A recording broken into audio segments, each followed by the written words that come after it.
Good evening, East Rockingham Recreation Association members. This is Laura Parrish. I am your board president of the association, and it is a beautiful evening. It is May 13th, Wednesday, 2020, and I'm coming to you right here from our pool. So excited about this summer and hopefully being able to open sooner rather than later.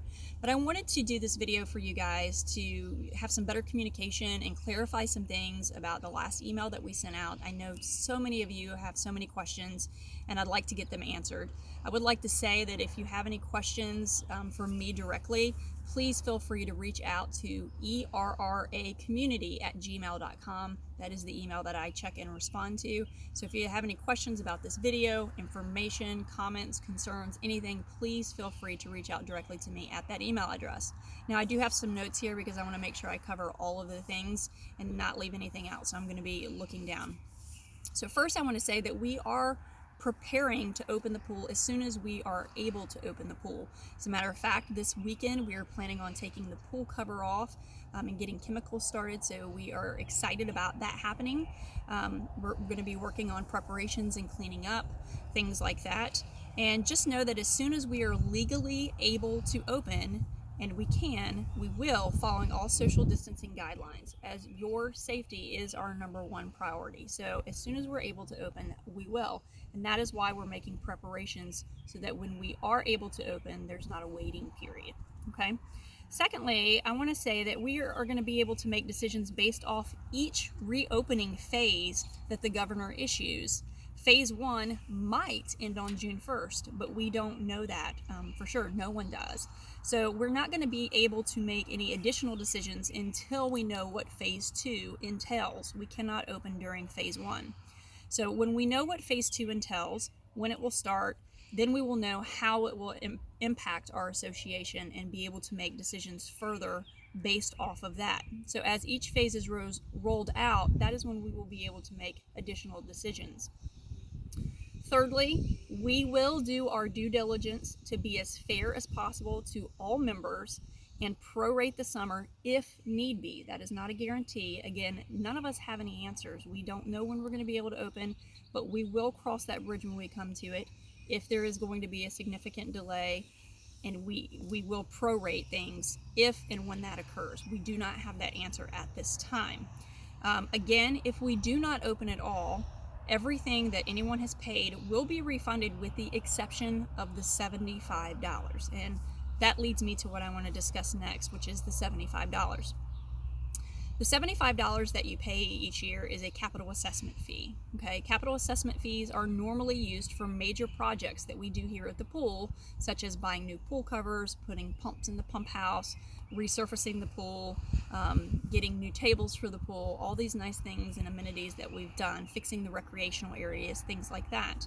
However, because of the pandemic, we really have a fiduciary responsibility to use those funds to just cover general maintenance of the pool if we are unable to open, which is why we are still requiring that you pay the $75 even if we are unable to open at all, because the lawn still has to be mowed, we still have electric bills, and we have to be responsible for taking care of those things. So that is why the $75 is required regardless of whether we open this summer or not. Let's see. And then in regards to the $75 hold fee, I want to apologize. In the email that we sent out, it was not my intent or our intent to create any confusion, but apparently we did. If you look in the bylaws, you will see that generally to place your account on hold for an entire summer because you do not plan on using it for whatever reason, whether you're going to be out of the state or you just don't want to use it for the summer or whatever the case may be, you are allowed to place your account on hold for an entire season so that come the next season, if you want to reinstate your account, you do not have to pay that new member fee of $450. That hold fee is normally $235. In the email we sent out, we were trying to impart that we would not make people pay the $235 to hold their account, that we would only make them pay the $75. However, in making that statement, a lot of people misunderstood it as they could put their account on hold for this summer and then decide later if they wanted to join and pay the remainder of the balance. And that was not our intent. I know several of you have also emailed membership about the same thing, and we have told you that yes, you could just pay the $75 to place your account on hold, and then depending on when and if we open, pay the remainder of your balance.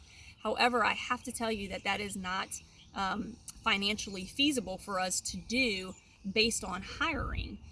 We hire about 40 lifeguards a season, and with everyone only paying $75 and waiting to see if we're going to open or not, that makes it really difficult for us to hire a staff. So we are still asking and requiring that you make your payments in full by June 1st instead of May 15th. May 15th is normally the date, which is 2 days from now.